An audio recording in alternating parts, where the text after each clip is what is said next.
جدول يبين كم قطعة أنت عايزها. يعني المفروض إن في حاجة اسمها مشق.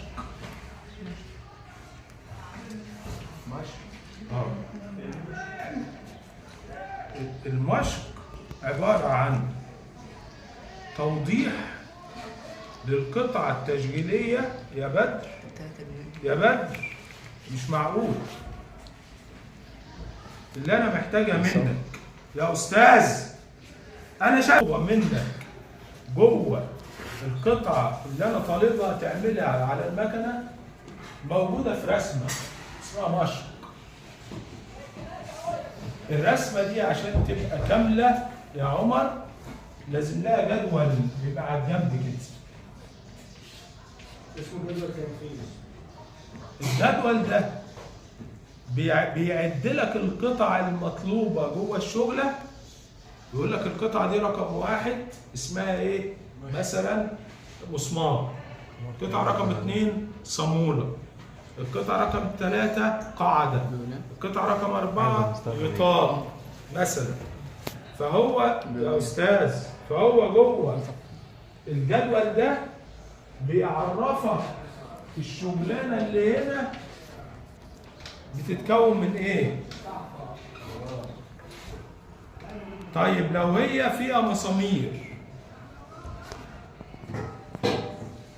ممكن يظهر مسمار واحد في الرسمة وهي مرسومة، لكن انت محتاج ولتكن القاعدة دي عشان تثبت او تثبت عليها حاجة بتثبتها بكم مسمار؟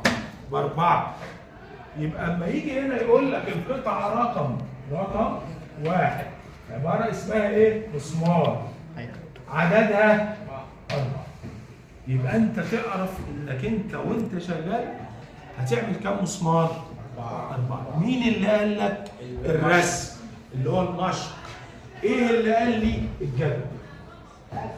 المسمار ده ممكن يكون من النحاس، من الالومنيوم، من الحديد، من القصدير، من اي نوع.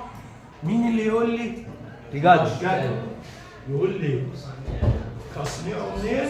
يقول لك من الستيل ST مثلا. كويس كده؟ اللي هو الستيل يا استاذ. ستيل الصلب. ماشي كده؟ ستيل. يبقى جدول التنفيذ انا مش عايز وانا شغال. احنا كنا بدأنا الحته دي الاسبوع اللي فات مرسومه اللي هو الرسم. فالرسم ليه فايده. الرسم ليه فايده كبيره جدا جدا جدا.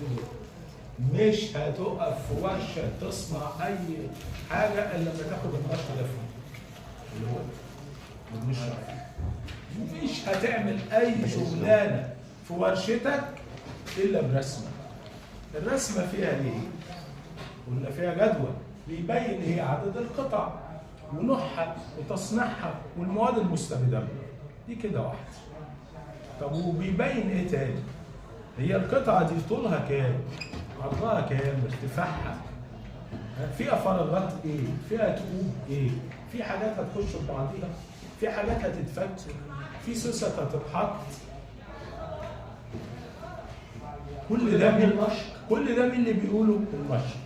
اللي هي ورقه صغيره كده. ورقه رسم. قول يعني. صحيح البرغله وعمليه البرغله. انت عارف هو قال لكم دلوقتي انا خلصت شهر. يبقى الرسم مش هتقدر تشتغل الا برسم. مش هتقدر تشتغل برغله الا بمشق رسم. تدور كده.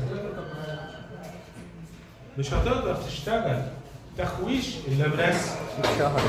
بس ده طب يا استاذ. مش بقول لك اتشهر الصوت. انزل عن انت تطلب بقطر. هقول لك صور هو رسم. يا عم هو كده خليك كده عشان طيب الرسم بقى. الرسم بيقولوا عليه بيقولوا على رسم ايه؟ لغة بيتعارف عليها كل البشرية اللي على الأرض. يعني ايه يا أستاذ؟ يعني احنا عايزين ننتج كرسي محمل رمان جديد. رمان على حاجة